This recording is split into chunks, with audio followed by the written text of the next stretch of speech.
Alright, welcome everybody. Alright, I just want to give y'all a little tour and a walk around of my 1968 Alumacraft 14-foot V-hull. About 48 inches wide, which is about 4 foot. You know, I'm sure y'all all know that. We got it powered with a 35 horsepower Johnson 2-stroke. Big boy. So let's climb aboard. I'll show y'all what we're working with. Alright, so first things first, let's start it up. Get some water running over here so we don't kill this motor.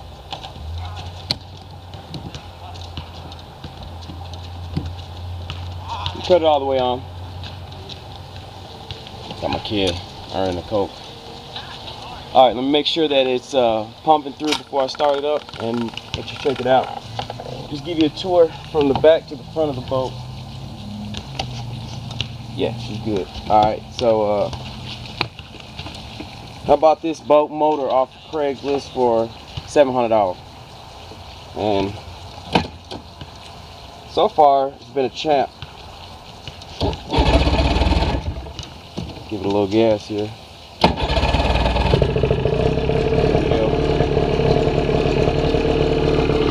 Yeah, check it out. In like you're supposed to. Right there. And right there.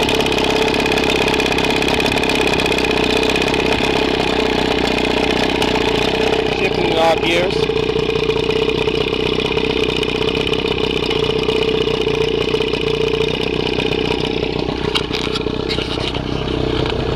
Stout little thing. This here is, of course, kill switch, so you know you gotta have that. All right, you kill the water. Appreciate that. That's our off-scene helper. You can get you a Coke for that. You gotta pay your workers, you know what I'm saying? All right, so what we got back here, we got a Bilge Pump. I think that's 600 gallons per hour, which is that's pretty good for a little boat like this. Got our cranking battery. We got us a hole that I cut in the back so I can run the tube out for the Bilge Pump. You know, I'm kind of proud of myself for that.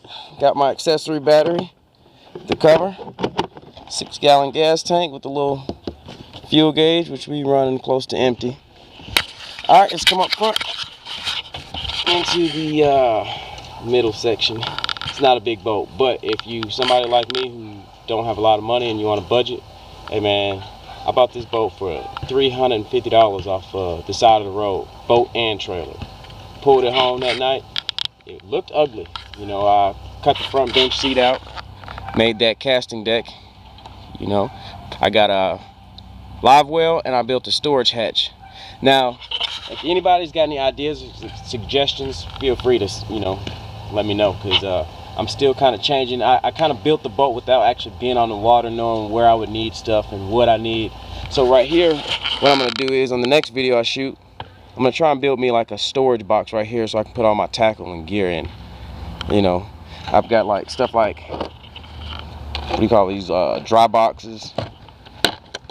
I got a bunch of just stuff that, you know, phone. I got a Bluetooth speaker, wireless speaker, stuff like that I'd like to just be able to throw in there. Not to mention stuff like a fire extinguisher. Gotta have that. Didn't realize it until I just started watching a lot of YouTube videos, and that's kind of like, you need that like you need a life jacket on board. So I'm gonna get that. That's my word. But keep a little dry box on board. That way I can keep all my stuff like phones and stuff. Now I'm gonna put these little seats in, which this is just a clamp on. It's not the mounting, whatever you want to call it, the flush mount. Got the screws I put there to kind of hold it in place, because if you sit back too far, it tends to want to lean back and slip off of there.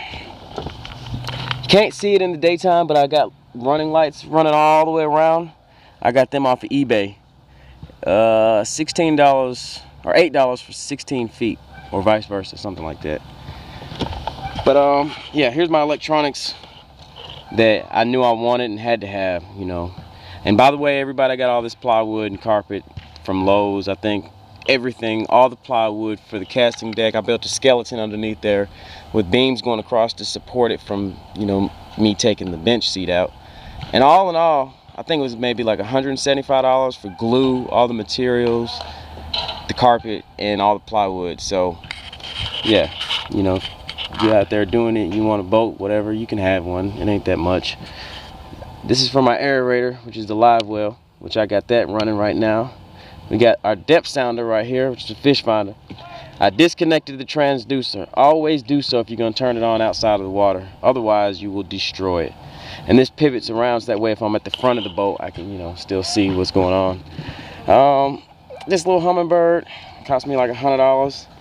It's pretty good. I pretty much use it just to tell how deep the water is, what the structure looks like, and the temperature of the water. As far as it pointing out fish, it so-called says that it, you know, shows fish and how deep they are in the size. In some cases that might be true. I don't know how accurate it is on measuring fish, but anyways, we got us a DC outlet, which is 12 volt cigarette lighter. That way I can charge stuff like my speaker, which it tends to want to die quick. We got our running lights, so at night it looks pretty cool. Bilge pump that I showed you, that's in the back, and that's still an open switch. That's probably going to be for my navigation lights. I got the battery powered ones right now, and I get tired of having to replace the batteries. Cup holders all the way around. Let's go up front.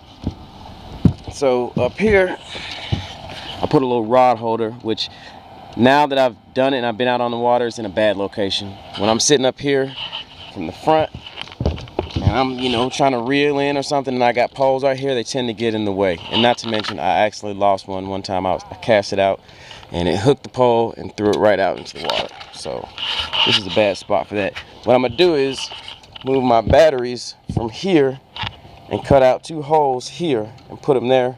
I think it'll also help with the weight and the balancing of the boat. That way that'll free up in the back for me to have a little bit more space, and I can put this in the back somewhere. So this is my live well that I built. I got this cooler from Walmart for, I price matched it and they gave it to me. Price match, it's like 30 bucks, and it's a 40 quart. I think that's what you gotta have for a live well. And I got the Super Saver kit off of eBay. Costs $29. It's got a bilge pump, it's got all the tubing and suction cups and all that stuff. That kind of recirculates the water, helps keep the fish alive. What I've learned is this cooler, I've had a 5-pound bass and a 7-pound bass in there, and they pretty much took up all the space.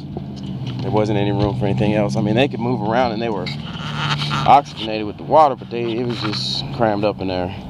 Got a foot controlled trolling motor, Minn Kota, just kind of drops on down.